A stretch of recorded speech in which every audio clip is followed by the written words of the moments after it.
welcome to the 63rd installment of Tell Em Alejandro, your number one place for sports, cars, video games, fitness. If you're a man, you're here. Miss Alejandro, what you about to tell him, Alejandro? I'm about to tell you about my round 2 NBA playoff predictions. Tell him, Alejandro. Let's go to the next series. The Indiana Pacers, the number 1 seed of the Eastern Conference, versus the number 5 seed of the Eastern Conference, the Washington Wizards. These two teams faced off during the regular season. They split the series 2-1. Indiana Pacers won the series. And this is a tough one because if this was the Indiana Pacers of the beginning of the season, I would say the Pacers. As of late, the Pacers have been stinking, and the Washington Wizards have been playing pretty good. I'm still going to go with the Pacers. I'm going to pick the Pacers.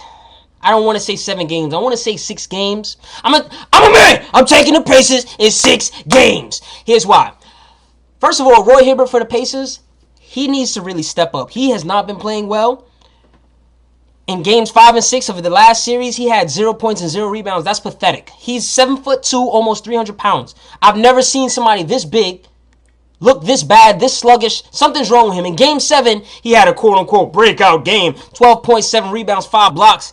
That's not really that impressive, especially somebody at that size. The last person I really saw at that size was like Shaquille O'Neal. Now, I know Roy Hibbert is not even in Shaq's league when it comes to talent, but when you're that big, that strong, and you have that much of an advantage over people, yo, you need to put up some numbers, and you need to dominate the game. This is why I be getting on Dwight Howard, because he's so big, strong, and athletic, and he don't dominate. If I had that size and strength and speed and athleticism, I'll be giving it to cats crazy. Elbows in your face every single time. You get near me, slam dunking the ball, blocking everything. You already know what I would be doing. I'm a beast. Anyway, Pauly, my man Pauly for the Indiana Pacers. He played well all series. I expect him to have a good series this season going up against Trevor Ariza, a former New York Knick. I think he's a great defender, and he's going to try as best as he can to slow down Paul George.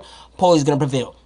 Also, Lance Stephenson, Brooklyn's finest for the Indiana Pacers. I think he's an X factor. I think when he's on and running, the Pacers are on and running. And when he starts looking to set guys up, like my man David West, when he's looking to get C.J. Watson or George Hill, or maybe even Chris Copeland, if Copeland gets minutes, some 3-point shots, that team starts to excel. I like the Pacers in the series. I do think Speedy Gonzalez is going to do his thing this series, and so is Bradley Beal. Nene Hilario, I think he's going to bang out. Roy Hibbert. Also, Marcin Gortat. They're both going to bang out Roy Hibbert. Roy Hibbert is not looking like himself. Maybe something happened off the court, because for somebody to be that big and strong, to be playing well up until now when it counts most, something happened. Probably a similar situation with Floyd Mayweather. Probably something off the court with, I don't even know. I just hope Roy Hibbert gets his mind right, because his team needs him, and I'm picking the Pacers to win this series in 6 games. Let's go to the next series, the last series, my favorite series. Y'all know why. I'm a New Yorker. We got the number 2 seed, the Miami Heat, versus the number 6 seed, Brooklyn Nets. And I'm about to shock the world. I'm a man. Nobody's bold enough to say it. I'ma say it. The Brooklyn Nets will win this series in 7 games. You heard it here first. This team is built for now. They're all a million years old. They're older than Donald Sterling. This team has Kevin Garnett. They got Deron Williams. Deron Williams, he needs to step it up. Step it up, son. Deron Williams, I do not like how he's been playing. Deron Williams is not the X factor for this series, though. Joe Johnson is the X factor for this series. Did you see Game 7 versus the Toronto Raptors? My man, Joe Johnson, closed the Raptors out. Shout out to Joe Johnson. I criticize him because he gets paid. I believe he's the most paid player in the league, believe it or not, when it comes to contracts. No, actually, Kobe Bryant is. He's second. Nonetheless, he gets paid way too much money, and he showed up in Game 7. Shout out to him. I'm going to fall back from criticizing Joe Johnson for a bit. Only for 1 episode. Maybe if he stinks next episode, he's going to get it. But for now, I'm going to lay low. And let's go back to Deron Williams. Deron Williams, I feel like he's injured. I feel like he's not playing well. I saw him miss 1 of the 2 big free throws late in the Game 7 versus Toronto Raptors, which is why we only won by 1 point. We're supposed to be up by 2, just saying. And Deron Williams in this series has an advantage. Last series, he got outplayed by Kyle Lowry, who is a very good point guard. This series, he's going against Mario Chalmers and Norris Cole. Listen to me, Deron Williams, if you do not outplay Norris Cole and Mario Chalmers, you need to go to a new team. I'm telling you straight up. These are guys that you can take advantage of. They're not as good as you. And even though Deron Williams is no longer an all-star, in my opinion, he doesn't have what he once upon a time had, he's still good enough to beat those two.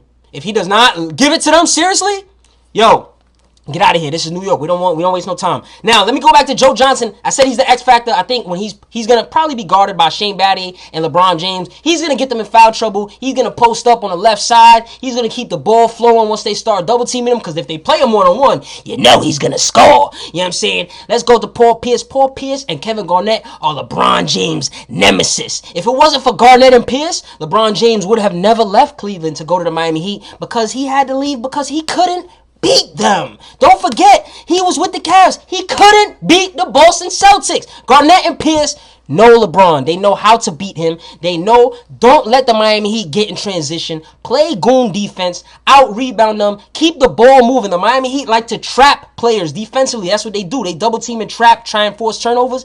If the ball moves, you can't double team. And Jason Kidd, the coach for the Brooklyn Nets, was once upon a time one of the best passers. And this team likes to keep the ball flowing, unlike my New York Knicks, who like to just give it to Melo and stand in one spot.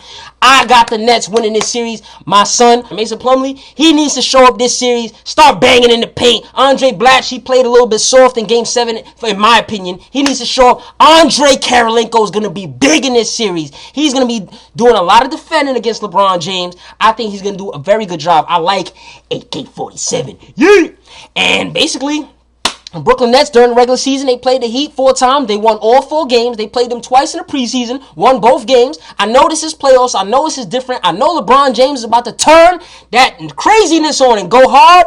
But LeBron James, that team right now looks like the Cavaliers. In my opinion, I don't see Dwyane Wade balling the way that LeBron needs Dwyane Wade to ball. Bosh probably going to step up, but I don't think that's enough. And also the role players, I don't think they're ready for what Brooklyn is bringing. I'm taking Brooklyn in 7. The Miami Heat, I respect them. They have all the talent in the world to win this series in either 5 games, 6 games, or even 7 games. And they have a home court advantage. But I'm a man. You heard it here first. So when it happens, make sure you holler at your boy. The Brooklyn Nets will win this series. There you have it, folks. Em Alejandro's Round 2 NBA playoff predictions. Who do you think is going to take it? Are you a Miami Heat bandwagoner? Tell them in the comments. Tonight's multicolored bow tie is brought to you by Countess Mara. This joint is hard, right? Oh. Tune in for more sports, cars, video game, fitness, and all that. Follow at Em Alejandro to hear my immediate reaction to live sports events, or if you want to hear me cover a certain team or topic, tell them. Outro music!